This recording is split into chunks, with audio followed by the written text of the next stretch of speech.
The Mass Effect trilogy is my favorite video game series of all time, and it's not even close. I love everything from the colorful cast of squad mates and side characters, to the breathtaking visuals, to the enthralling story and surrounding lore. But I would have to say that the aspect of these games that keeps me coming back for playthrough after playthrough is the incredible catalog of romances to be explored. Today, I'm going to rank all 18 romances in the Mass Effect trilogy on the basis of chemistry, screen time, emotional resonance, and whatever else I feel like. I've got a lot to talk about, so I won't waste any more time on the intro. Let's do this. Number 18, Morinth. I guess the feelings of adrenaline and mortal terror can be confused with attraction? Morinth is an Ardat Yakshi, a genetic anomaly of the Asri species that have an unfortunate mutation causing them to brutally kill anyone they mate with. Because of this, most Ardat Yakshi live in secluded monasteries where they can't harm anyone. But Morinth isn't like most Ardat Yakshi. She's a cunning, vicious, murdering seductress with a kill count in the hundreds. You meet her because her mother, the Asari Justicar Samara, has asked for your help in bringing her daughter's murderous rampage to an end.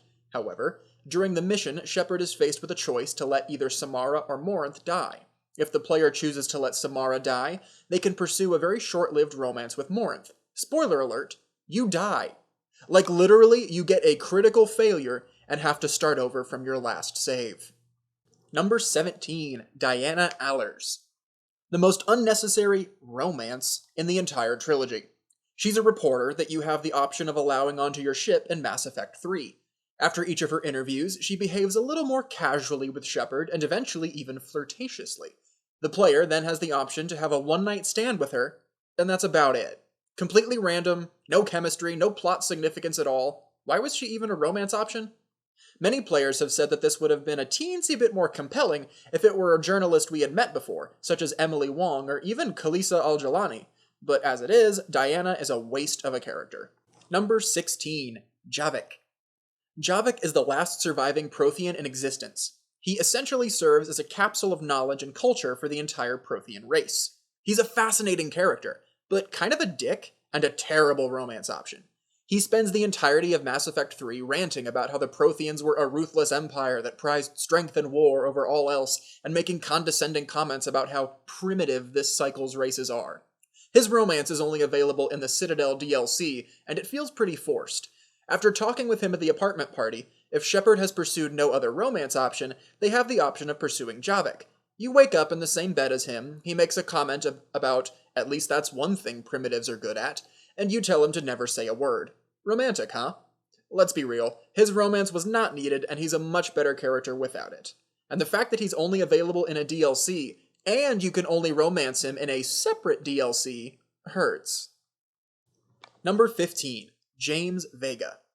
Here's another character who is only romanceable in the Citadel DLC. James is a tough-as-nails soldier with a rough exterior. It takes a lot of persistence to actually break down some of those tough guy walls and get through to what is actually a pretty tender heart. And his nickname for Shepard is pretty cute. He's held back by the sheer amount of effort you have to put in for minimal relationship payoff. Also, the fact that he's only in the third game and only romanceable in the DLC hurts his case too. Number 14, Sha'ira the Asari Consort. At the beginning of Mass Effect, there's a lot you don't know about this galaxy and the races that live in it. Sha'ira can be one of your first true impressions of the Asari, presuming you do her quest before meeting Liara. She's wise, powerful, and sensual, and she gives Shepard a gift of words to help him on his journey. If Shepard is disappointed by this, she will also sleep with him. It feels a little forced, but given her reputation, it is not out of character. And though it may not be the deepest relationship, there is tangible connection and respect between the two. Number 13, Jacob Taylor. Jacob is the consummate soldier. He's hardworking and loyal due to his military upbringing, but not as icy as his boss, Miranda. When you first bring up the possibility of attraction with him, he's actually rather taken aback. He didn't consider the commander an option. Throughout the game, you learn more about him, and during his loyalty mission, you help him get through his daddy issues. Then, before the suicide mission, he visits you in your quarters and admits his feelings for you. In Mass Effect 2, Jacob really comes across as what Kaiden was meant to be. His hard exterior melts away to reveal a genuinely kind and complex individual worth pursuing.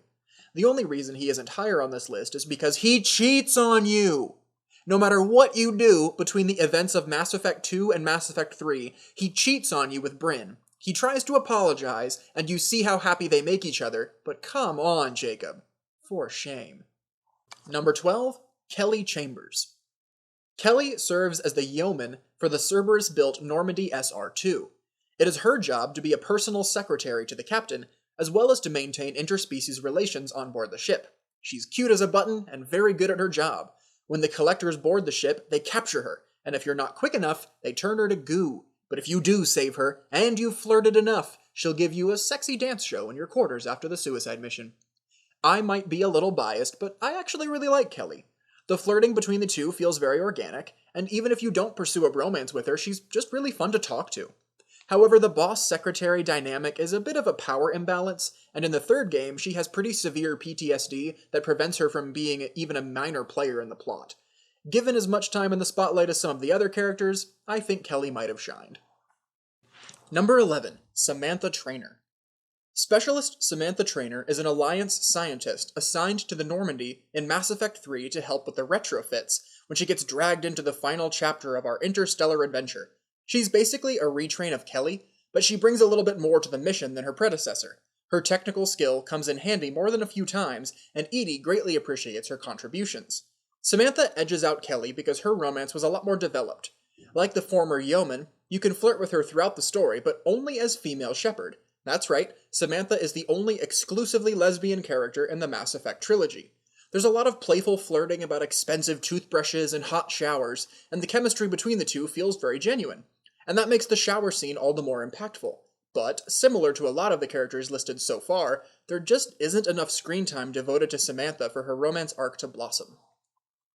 Number 10, Samara. The Mass Effect series emphasized the impact of players' choices, and with that, the gray nature of morality.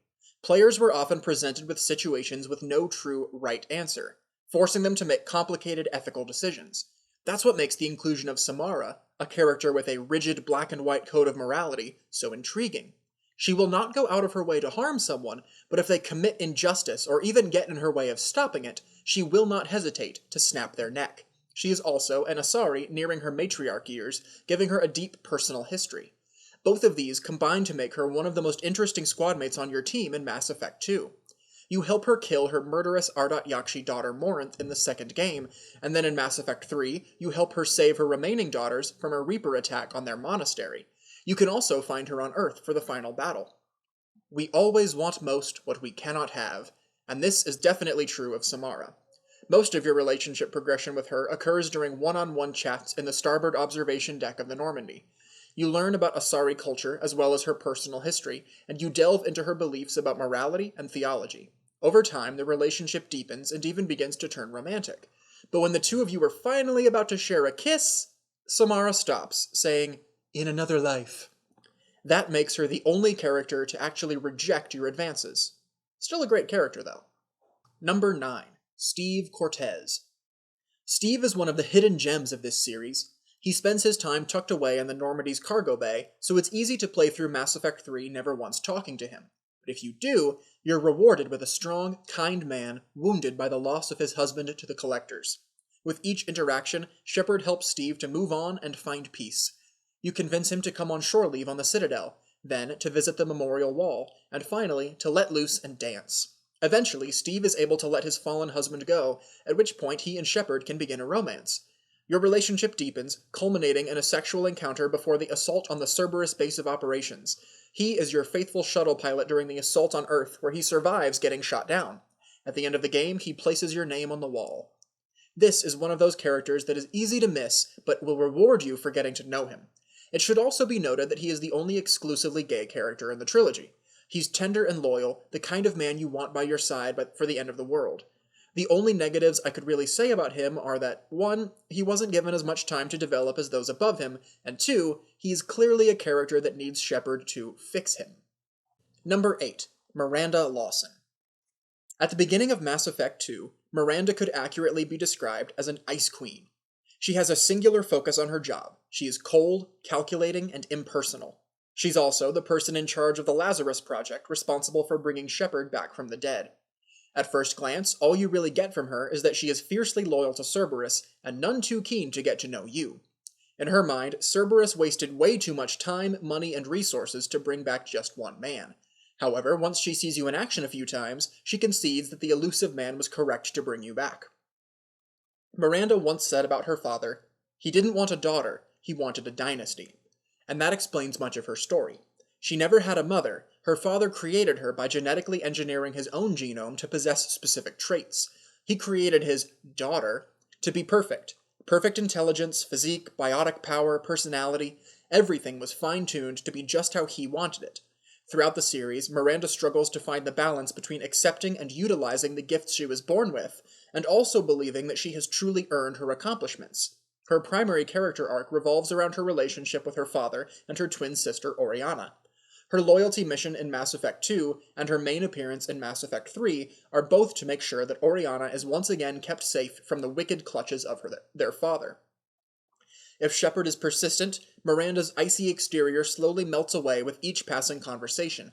You begin to learn about her internal struggle. She was born perfect, and perfection was expected of her, so no matter what she does, it's never good enough. She confesses to you that she's actually jealous of you, because everything you've accomplished has been due to your determination and skill. Nothing was ever given to you. Everything was earned.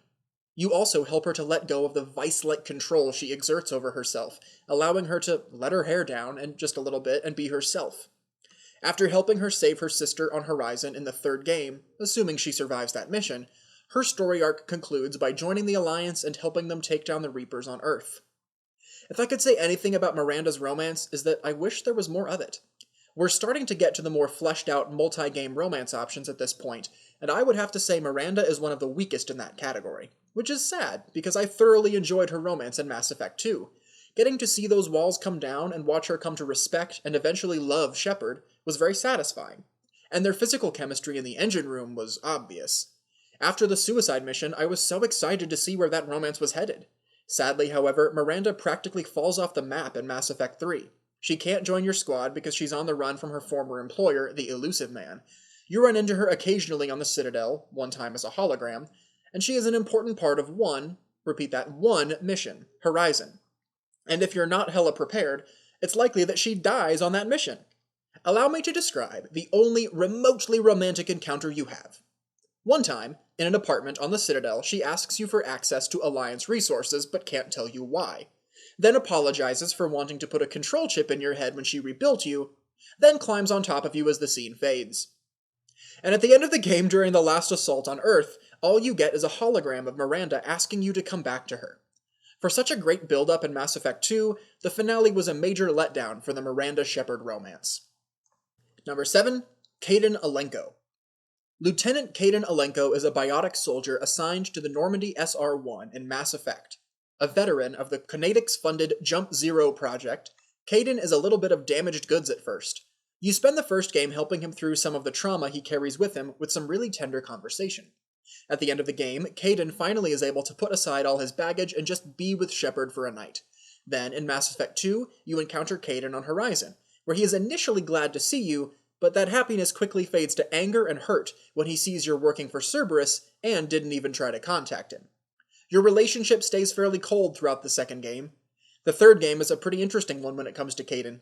You and he reunite on Earth and discuss your past up until the Mars mission when he is badly wounded. You can visit him in the hospital, and if you choose to bring him a bottle of whiskey, the relationship is reunited. He fights, and sleeps, by your side until the final battle, where you declare your love for each other as Shepard goes off to save the world. Kaiden is really hit or miss. In the first game, the best way I could describe him is generic male romance option. He has some backstory, but he's a fairly dry character overall. In almost every playthrough, I let him die on Vermeer because I found him boring. Maybe that's because I didn't explore his dialogue enough, but the game didn't give me much reason to want to. Then in the second game, he's hardly there at all, and when he is, he's conflicted over Shepard being with Cerberus.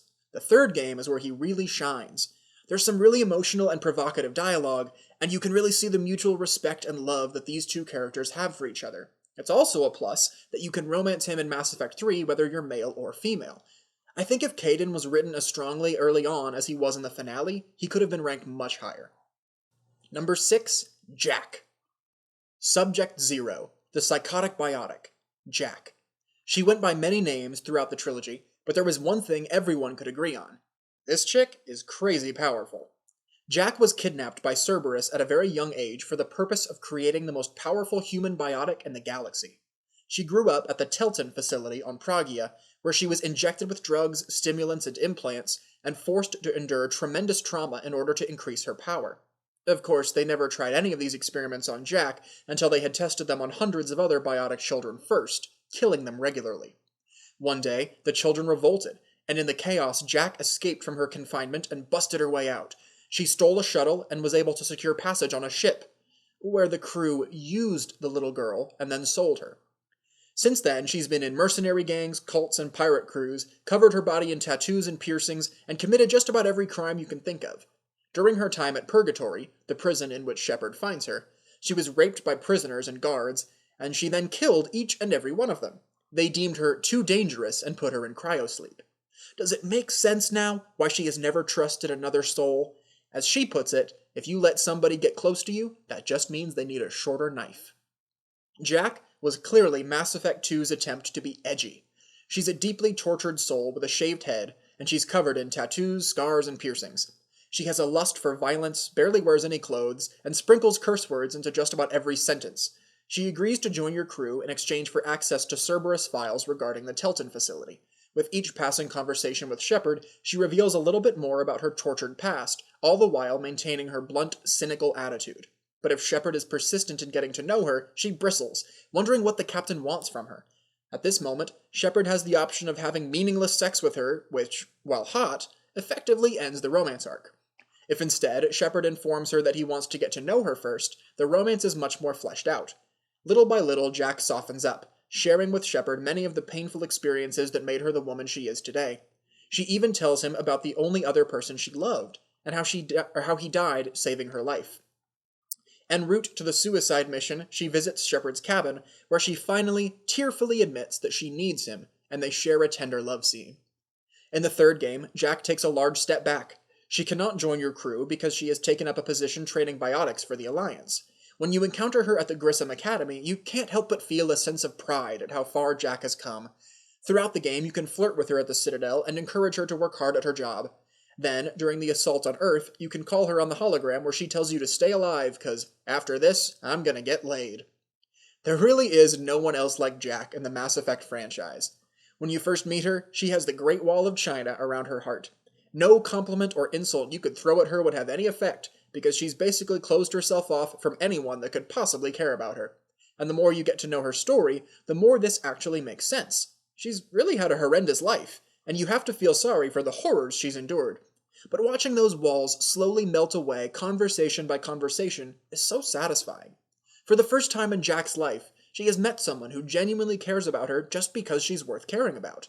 Shepard wants nothing from Jack other than who she is, and that's scary to her. But eventually, after a lot of soul-searching and balking, she finally realizes that that's what she really wants. And you can see her pull her life around and find in her students the family she never had. It's a beautiful story of the transformative power of love. I really only have 2 knocks on Jack's romance arc. 1, she had a very diminished role in the finale, basically meaning she only had 1 game to shine, and 2, she's very much a character that needed Shepard to save her. Number 5, Garrus Vakarian.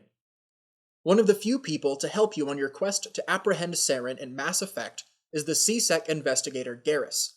When his investigation turns up nothing and gets shut down, Garrus decides to strike out on his own to prove Saren's guilt. He eagerly joins your squad to get away from all the regulations and red tape that come with being C-Sec.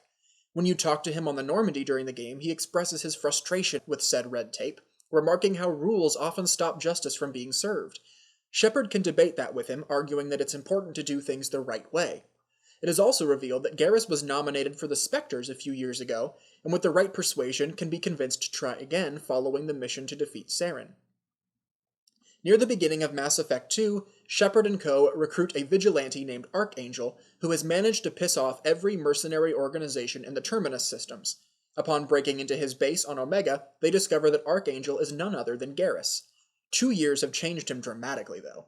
He is now hardened, pragmatic, and violent, though as sarcastic as ever. Joker sums it up well by saying, he finally got that stick out of his ass, only now he beats people to death with it. During conversations on the Normandy, he explains that this change was due to betrayal. A member of his mercenary team sold them out, resulting in the death of Garrus' entire squad. For his loyalty mission, Shepard can either help Garrus kill the bastard, or help him to forgive and let go.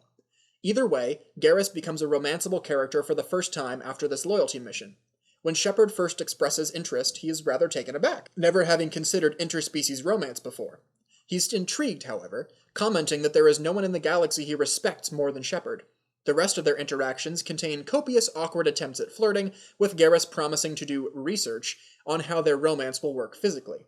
Before the suicide mission, Garrus comes to your private cabin with wine and mood music, and once again embarrasses himself trying to be smooth, only for Shepard to stop him with a kiss. In Mass Effect 3, you first encounter Garrus on Mene, the largest moon of the Turian homeworld Palaven, where he is one of the highest-ranking commanders defending the planet from the Reapers. He helps you find the Turian Primarch, and then joins your crew to help rally the galaxy.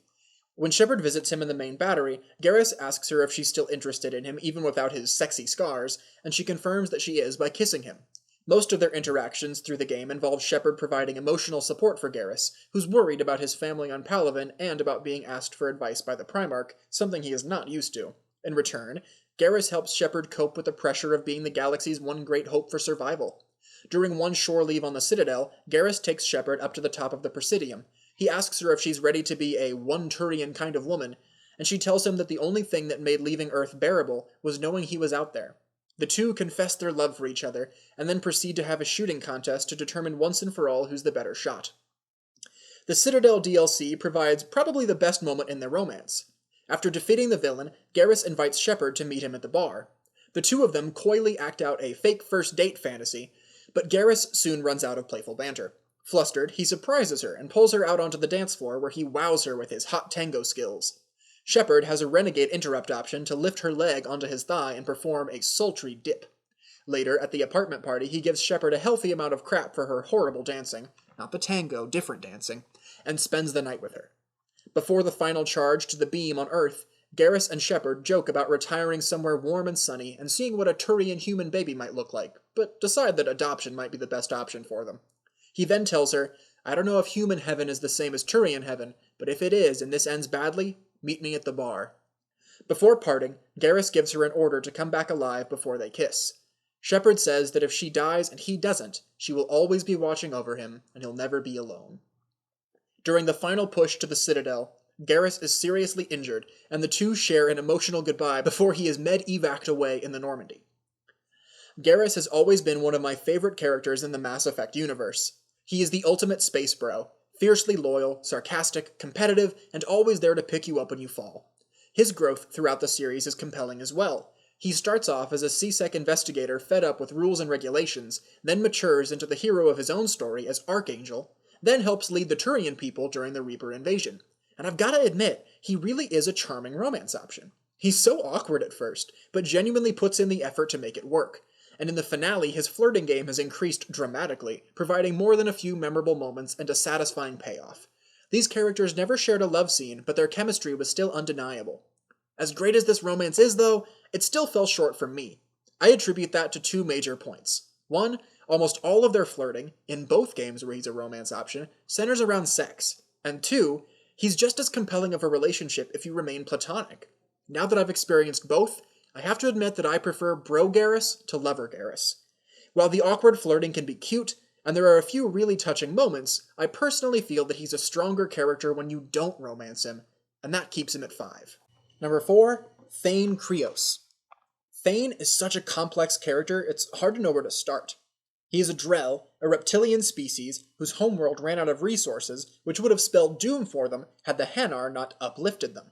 In a gesture of thanks and cooperation, the more athletically inclined Drell entered into the Compact, agreeing to assist the Hanar however they could. As part of that, Thane was contracted to become an assassin by the age of 6. By age 12, he had made his first kill. He met his wife, Erica, because she saw his targeting laser and stepped in front of his target. The two later fell in love and had a son. Thane loved his family, but his line of work often kept them apart. During one of his missions, Batarians learned his identity and killed his wife. In response, Thane murdered every last one of them. When you find him on Ilium, he is near the end of his life. He is dying of a disease called Kepral's syndrome, for which there is no cure. He joins your fight in hope that doing something so noble at the end of his life will help him make the universe a little brighter. Thane is another character that sparks conversation about ethics, morality, and spirituality. He's a very spiritual man, praying to his religion's many gods for both blessing and forgiveness. In an apparent contrast, he claims that he feels no guilt for the lives he is contracted to take. The Drell view the body and soul as separate entities, and Thane expresses that he did not choose to kill any of his contracts, rather his body was merely the weapon his employers used to kill them. The only deaths he feels guilt over are those of his wife's murderers. But this view is slightly undermined by the fact that Drell have perfect memories, cursing him to relive each of his kills with perfect clarity, and feel every pang of guilt that comes with them. Thane's romance is a beautiful tragedy that hits notes that resonate deeply. After you save his son from falling into the life of an assassin, Thane begins to call you Siha. It is revealed that this means one of the warrior angels of the goddess Arashu, fierce in wrath, a tenacious protector. He and Shepard don't shy away from deep topics, often discussing the nature of morality and life and death. I suppose that's normal when you know you're on death's door. At the end of the second game, Thane comes to your quarters, tearfully admitting that for the first time in a long time, he is afraid of death. You tell him to be alive with me tonight, and a love scene ensues. In Mass Effect 3, Thane's condition has worsened. He is now confined to Huerta Memorial Hospital due to his need for daily medical care. But Shepard can visit him and talk about life, the war against the Reapers, and Thane's son Kolyat. When the Citadel is attacked by Cerberus, Thane defends the Solarian counselor against Kai Lang. He fights valiantly despite his condition, managing to save the counselor's life, but he is mortally wounded in the process. As Thane lies on his deathbed, you, he, and Kolyat share a prayer. Kalahira, mistress of inscrutable depths, I ask forgiveness. Kalahira, whose waves wear down stone and sand. Kalahira, wash the sins from this one, and set him on the distant shore of the infinite spirit. Thane becomes too weak to speak, so Shepard finishes. Kalahira, this one's heart is pure, but beset by wickedness and contention. Guide this one to where the traveler never tires, the lover never leaves, the hungry never starve. Guide this one, Kalahira, and she will be a companion to you as she was to me. Shepard asks Kolyat why the prayer said she, to which Kolyat replies that Thane had already asked forgiveness for the lives he had taken, and his prayer was for her. In the Citadel DLC, Shepard can hold a subtle but touching memorial service for him. After the service, Kolyat shares 4 audio recordings that Thane left for Shepard during her incarceration. In the recordings, Thane discusses his failing condition, his relationship with his son, and his love for Siha. He says that he once had nothing to live for, but now he has 2 things. At the end of the DLC, the ghost of Thane tells you that he will be waiting for you across the sea. I feel that it's important to point out that when you finally do stab Kai Lang through his rotten chest, you proclaim, "That was for Thane, you son of a bitch." I have almost nothing negative to say about this romance option. It's fleshed out well, paced well, and has wonderful payoff even in the midst of tragedy. Thane is not a character who needs Shepard to save them, but you get the feeling that both he and Shepard are better for knowing each other. So why is he only number 4? Well, he isn't in the first game. He's one of the last squadmates to be recruited in Mass Effect 2, and he dies midway through Mass Effect 3, so his only downfall is time. Number 3, Liara T'Soni. Liara is probably the flagship romance of the Mass Effect series. She is romanceable whether you play male or female Shepard, and if you count DLCs, she is the only character that is romanceable in all 3 installments. You encounter her on the planet Knossos, where she was investigating an ancient Prothean dig site, before she was attacked by the Geth. After she is rescued, she joins your crew on the Normandy, and helps Shepard to make sense of the vision imparted by the beacon on Eden Prime. A few times throughout the game, Liara joins her consciousness to Shepard's, helping him/her make sense of these visions and eventually discovering the location of the conduit. In the first game, Liara is pretty awkward. In her youth, she rebelled against the societal expectations that came along with being the daughter of a respected matriarch, and chose to pursue a career in archaeology. This led to her spending quite a bit of time alone on digs, meaning her socializing skills are a bit rusty. During conversations aboard the Normandy, she embarrasses herself a number of times, once saying Shepard would be an interesting subject for further study. However, her knowledge of the Protheans and powerful biotics make her a strong addition to your team. You learn more about her through conversation, particularly regarding her childhood with Benezia as her mother and about Asari culture. Her feelings for you come out in cute, awkward ways before coming to a head in a sexual encounter before the final mission. In the 2 years between the events of Mass Effect and Mass Effect 2, Liara has become one of the most respected information brokers on the trade world Ilium. She has also lost her youthful naivete and is now driven and fierce. When you encounter her at her office, there she greets you with a kiss, but confesses that she cannot come with you. It is revealed that her determination is due to the fact that she lost a dear friend to the notorious Shadow Broker and has vowed revenge. Shepard can help Liara with a few small quests while on Ilium, but the romance arc is not furthered very much in the base game no matter what. However, in Lair of the Shadow Broker DLC, Shepard can help Liara infiltrate the base of the Shadow Broker, rescue her friend, slay the criminal, and take his place as Shadow Broker. This mission not only shows off Liara's growth and badassery, but also furthers the romance significantly more than the base game alone. It allows the two of them to discuss the effect that the 2-year gap has had on their relationship, as well as giving them the chance to muse about the future they might share with their little blue children, and share an intimate moment together. Early in Mass Effect 3, you rescue Liara from a Cerberus attack on the Mars archives, and she promptly joins your crew. Throughout the game, you can find her in Miranda's old office, which she has converted into her portable Shadow Broker headquarters. She is a grounding force throughout the game, often remarking about the impact of the war both on the entire species and on individuals. She helps remind Shepard what he/she is fighting for. At one point, she comes to your cabin to show you a project she's been working on, a time capsule containing information on the Reapers and various things in their cycle. This leads to a sweet moment when she writes Shepard's entry. During the Citadel DLC, Shepard encounters Liara playing the piano, and he/she suggests they spend more intimate moments like this together, prompting a makeout session while Glyph, the VI, finishes the song. Before the assault on the Cerberus headquarters, Liara visits Shepard in his/her cabin. Staring up at the stars dashing past, she comments how it would be so easy for the two of them to get lost out there in the stars. Shepard looks at her and says that there's no place he/she would rather be. The two confess their love for each other and fall into an intimate love scene. During the final push to the Citadel, Liara can have basically the same final I love you scene as Garrus before being airlifted out by the Normandy. When polled, fans chose to romance Liara more than any other character, and it's not too hard to see why. She's a beautiful blue alien with a tender heart, a sweet voice, and some of the steamiest love scenes in the series. She's also a loyal friend, and whether or not you romance her, she has deep compassion for Shepard. And as I've said before, she's the only character you can romance in all 3 games. I think my issue with Liara boils down to this. She comes off as just a teensy bit too easy, too safe. Don't get me wrong, I think her writing was solid, and her character was certainly unique, but nothing about her ever challenged me. There was no tragedy, as there was with Thane, no betrayal, like with Kaiden or Ashley, no barriers keeping them from being together, like with Tali or Garrus. She just kind of liked you from the beginning, with no speed bumps at all. I compare their relationship to that of Jim and Pam from The Office seasons 4 through 8. Once Jim asked Pam on a date, there was never really anything that rocked that relationship for 4 years, and as a result, it could feel stale at times. Now, I'm obviously nitpicking because Liara is still my 3rd best romance in the series, but I do wish there had been more bumps for them to overcome. Number 2, Ashley Williams.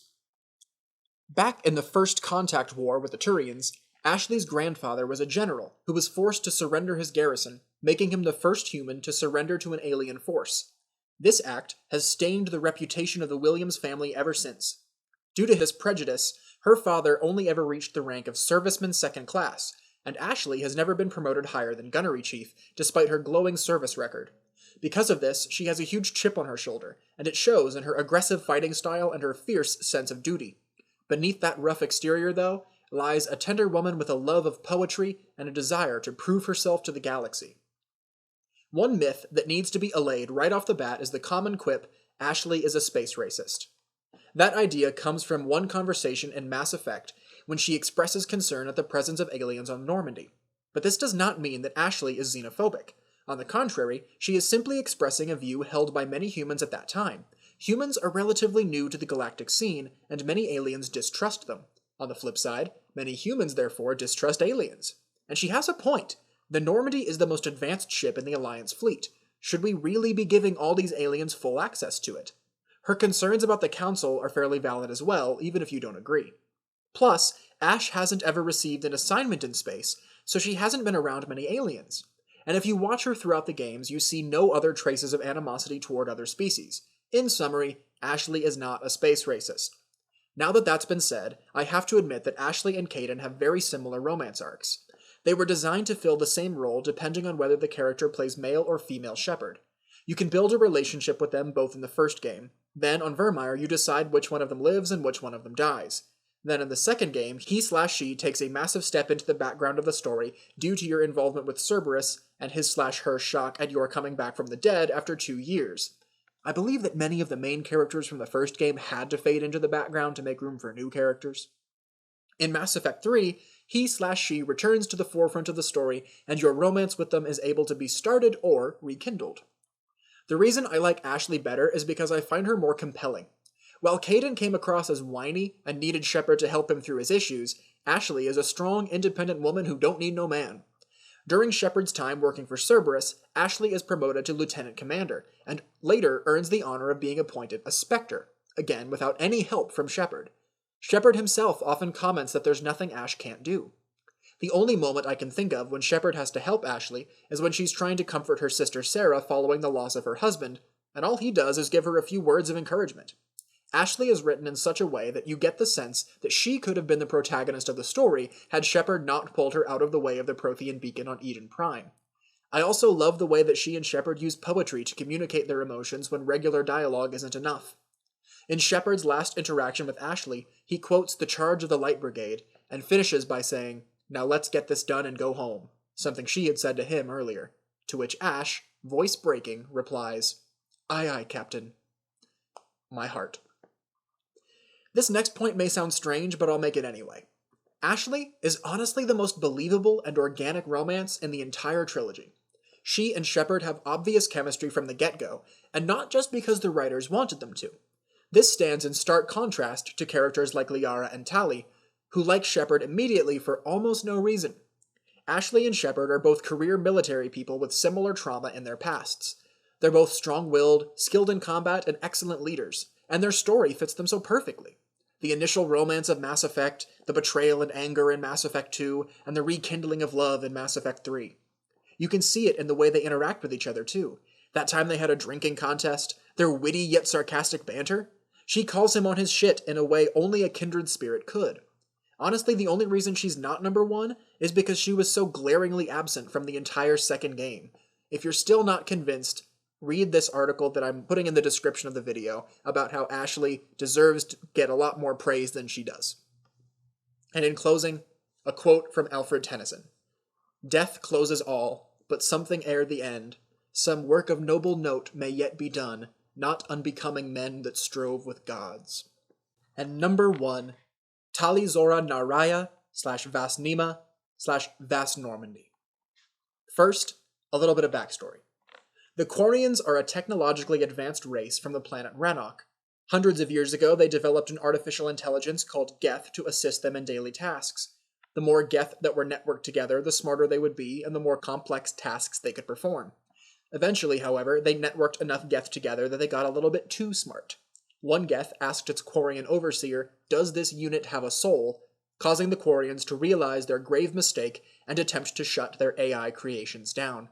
But the Geth, understandably, viewed this as an act of war and fought back. They had developed much faster than their masters had realized, and actually forced them off their homeworld. Since then, the Quarians have lived aboard ships in the largest nomadic fleet in the galaxy, the Flotilla.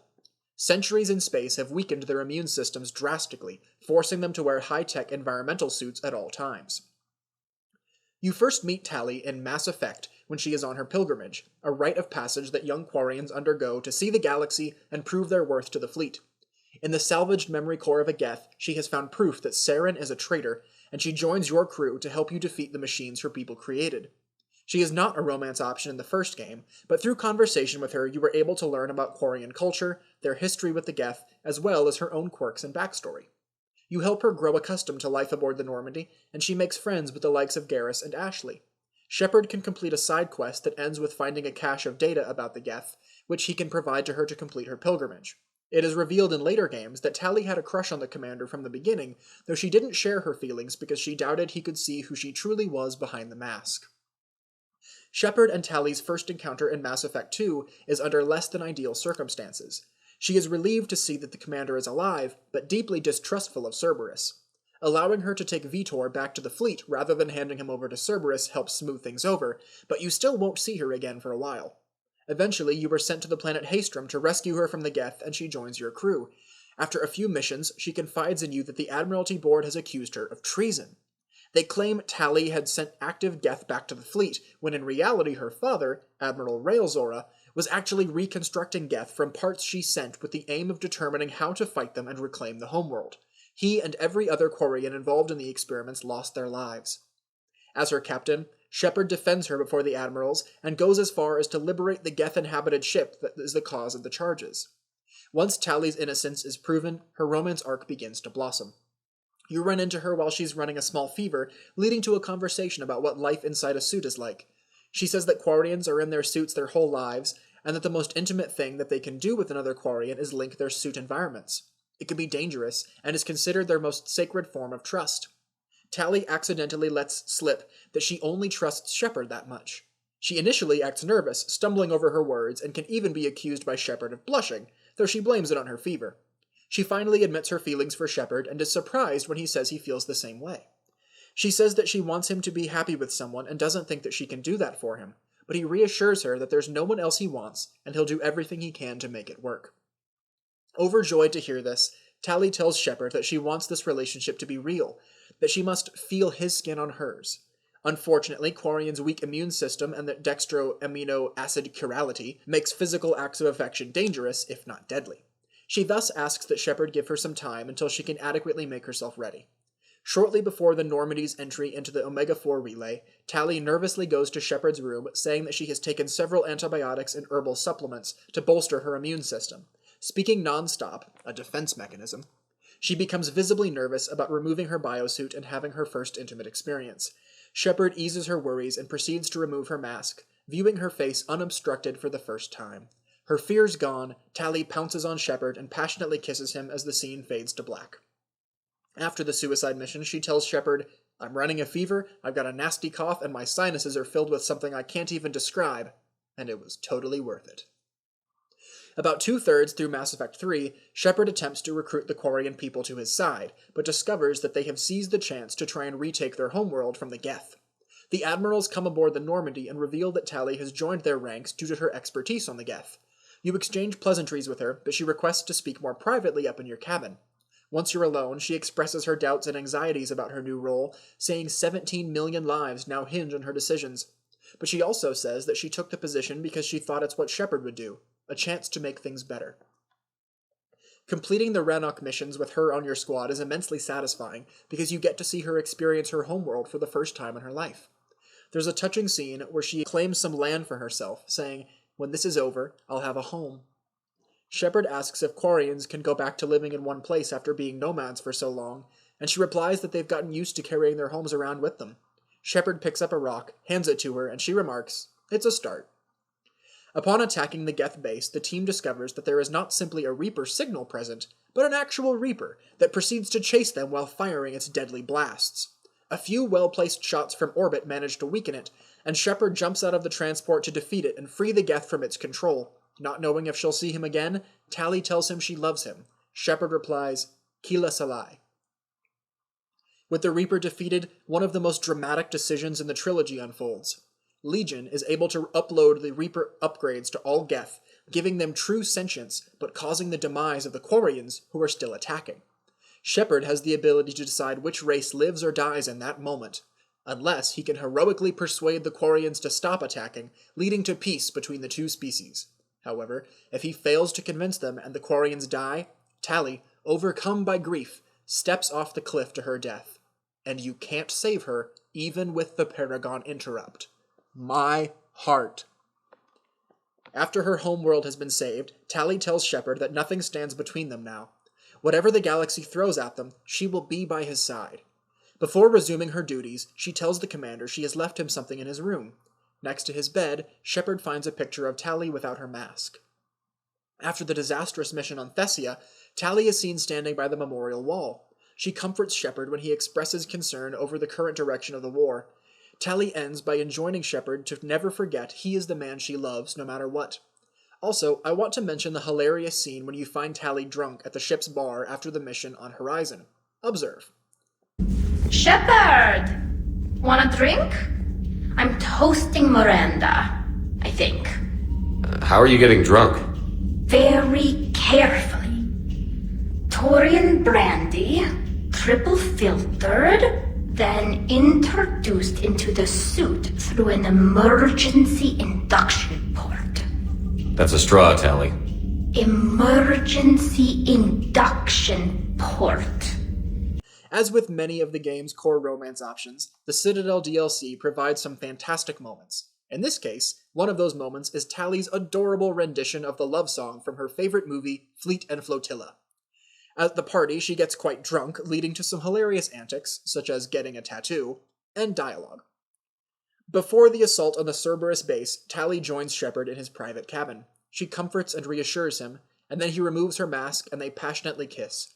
When Shepard awakes, Tally informs him that her immune system has adapted to him now. As the end of the fight draws near, Tally tells Shepard she'll be there whenever you need me. There are two specific moments that hit me hard during the final mission on Earth. Before the attack is launched, Shepard has a chance to talk to each member of his team one last time. Tally takes the time to ask him if he's alright, and he confesses how difficult it is to see Earth like this. She reassures him that they will put it right, and then asks if he remembers what they said back on Rannoch before they took down the Reaper. He replies, "You said, I love you. And you said, Kila Salai."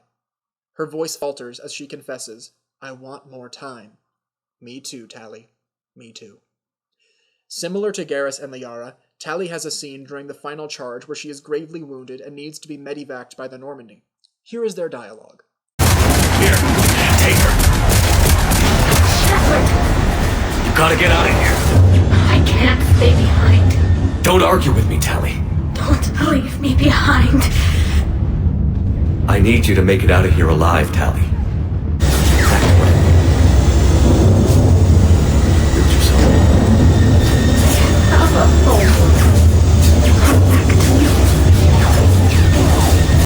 I'm not crying, you're crying. Anyway, you may have noticed that I went into ridiculous detail when it came to Tally's romance, and there's good reason for that. Tally's romance is the best because it consists of many tiny, beautiful moments. Moments of tenderness, trust, empowerment, and love. Moments of hilarity, friendship, loyalty, and sincerity. Moments that I'll cherish every time I play through these games. To me, Tally's romance had everything. She was not a character that needed saving. When you first meet her in Mass Effect, she has already been established as a technological genius, and her level of acclaim and responsibility among her people, and the galaxy, only grows throughout the series. By the third game, she has become an admiral of the Quarian fleet largely by her own metal. And as a character, she is dynamic, sympathetic, and strong. She is able to show tenderness and vulnerability while still never coming across as weak. She's adorkable and a force to be reckoned with at the same time. She is a true companion to Shepard throughout the series, standing by his side no matter the situation. In addition, watching Shepard and Tally overcome the physical barriers that hold them apart, her suit and immune system, as well as the intangible barriers, racism and duty, only proved the strength of their bond. If I had one complaint about this romance, it would be that we never got to see Tally without her mask. Except that poorly edited stock photo in the third game. Come on, BioWare, it wouldn't have been that hard to just give us one scene without her mask. Other than that, though, this romance hit all the right notes for me, and I had to put it number one.